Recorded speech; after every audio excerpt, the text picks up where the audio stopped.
খুবেই এটা আৱেগিক মুহূৰ্ত মোৰ বাবে আপোনালোকৰ সংবাদ মাধ্যমৰ জৰিয়তে সৰ্বপ্ৰথমে অসমৰ সন্মানীয় মুখ্যমন্ত্ৰী হিমন্ত বিশ্ব শৰ্মা ডাঙৰীয়া, আমাৰ ৰাজ্যিক সভাপতি ভৱেশ কলিতা ডাঙৰীয়া, আমাৰ জিলাৰ পৰা আমাৰ গোলাঘাট সমষ্টিৰ বিধায়িকা তথা মন্ত্ৰী অজন্তা নেওগ বাইদেউ, সৰুপথাৰ সমষ্টিৰ বিধায়ক বিশ্বজিৎ ফুকন ডাঙৰীয়া, মৃণাল শইকীয়া ডাঙৰীয়া, ৰাজ্যিক সাধাৰণ সম্পাদক দ্বয়, আমাৰ জিলাৰ বৰ্তমানৰ জিলাক সবল নেতৃত্ব দি আগবঢ়াই লৈ যোৱা জিলা সভাপতি দেৱপতি বৰা ডাঙৰীয়াকে প্ৰমুখ কৰি জিলাখনৰ প্ৰতিজন বিষয়ববীয়া কাৰ্যকৰ্তা সতীৰ্থলৈ আন্তৰিক ধন্যবাদ আৰু কৃতজ্ঞতা জ্ঞাপন কৰিছোঁ। দলৰ শীৰ্ষ নেতৃত্বই যি গধুৰ দায়িত্ব অৰ্পণ কৰিছে, যি আস্থা আৰু বিশ্বাস ৰাখি তাক যাতে সুচাৰুৰূপে আগুৱাই লৈ যাব পাৰোঁ, এই দায়িত্বক সকলোকে লগত লৈ সকলোৰে লগত একেলগে কাম কৰি সকলোৰে মাজত থাকি যাতে দায়িত্ববোৰ পালন কৰিব পাৰোঁ, তাৰ বাবে চেষ্টা অব্যাহত থাকিব। সৰুৰে পৰাই বিজেপি লগতে জড়িত বুলি ক'লেও বেয়া নহয়। যেতিয়াৰ পৰা শুনিছোঁ ৰাজনীতিৰ বিষয়ত, দেউতাৰ মুখত বিজেপিৰ নামটোৱে শুনিছিলোঁ। দেউতা এজন শুভাকাংক্ষী বিজেপিৰ অতীজৰে পৰা।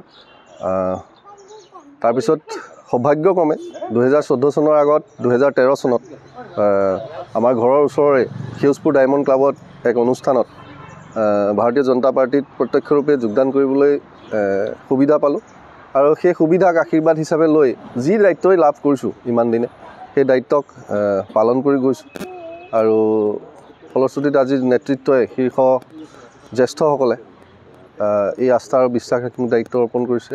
নিশ্চয়কৈ তেওঁলোকৰ আশীৰ্বাদকে শিৰত লৈ নিজৰ দায়িত্ব পালন কৰি যাব পাৰিম। প্ৰথম পৰিচয় এজন স্বয়ংসেৱক হিচাপেই নিজকে দি ভাল পাওঁ সদায়। তাতো সৰুৰে পৰাই সংঘৰ লগত জড়িত বুলি ক'লেও ভুল কোৱা নহ'ব। বিদ্যাভাৰতী ক্লাছ 7লৈকে মই বিদ্যাভাৰতীতেই পাঠদান লৈছিলোঁ, শিক্ষা গ্ৰহণ কৰিছিলোঁ হাফলঙত। তেতিয়াৰ পৰাই সংঘৰ লগত জড়িত। তাৰপিছত প্ৰত্যক্ষৰূপে সংঘৰ আমাৰ দেৰগাঁও প্ৰখণ্ড আৰু আমাৰ গোলাঘাট জিলাৰ সংঘৰ কাৰ্যকৰ্তাসকলৰ লগত চিনা পৰিচয় হ'ল। তাৰপিছত প্ৰত্যক্ষৰূপে সংঘৰ এজন স্বয়ংসেৱক হিচাপে আছোঁ বৰ্তমানো আৰু দলৰ দায়িত্ব লৈ দলৰ কাম কৰিছোঁ। গতিকে আজি বিশেষকৈ এটা সাধাৰণ ঘৰৰ এজন সাধাৰণ ল'ৰা হিচাপে ভাৰতীয় জনতা পাৰ্টীৰ দৰে এটা বৃহৎ ৰাজনৈতিক দলৰ এই গধুৰ দায়িত্ব লাভ কৰি সঁচাকৈ এটা আৱেগিক, এটা মিশ্ৰিত মোৰ অনুভৱ আজি। সকলোলৈ মই আন্তৰিক ধন্যবাদ আৰু কৃতজ্ঞতা জ্ঞাপন কৰিছোঁ আপোনালোকৰ সংবাদ মাধ্যমৰ জৰিয়তে। সকলোৰে শুভাশীষতে মোৰ দৰে এজন সাধাৰণ মানুহে, সাধাৰণ ল'ৰাই এনে দায়িত্ব পাবলৈ সক্ষম হৈছোঁ।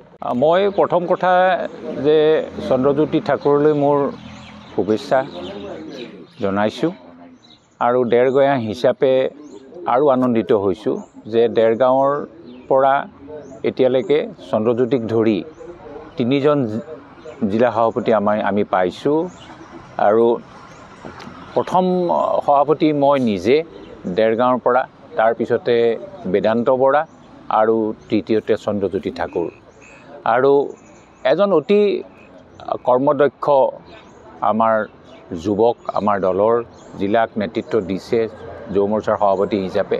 অতি টান সময়ত তেওঁ দলটোক নেতৃত্ব দিছে আৰু আজি তেওঁৰ সেই কাৰ্যদক্ষতা আৰু তেওঁৰ দলৰ প্ৰতি যি সমৰ্পণ, দলৰ প্ৰতি যি নিষ্ঠা, তাৰ স্বীকৃতি হিচাপে চন্দ্ৰজ্যোতি ঠাকুৰক আজি জিলা সভাপতি হিচাপে অধিষ্ঠিত কৰা হৈছে।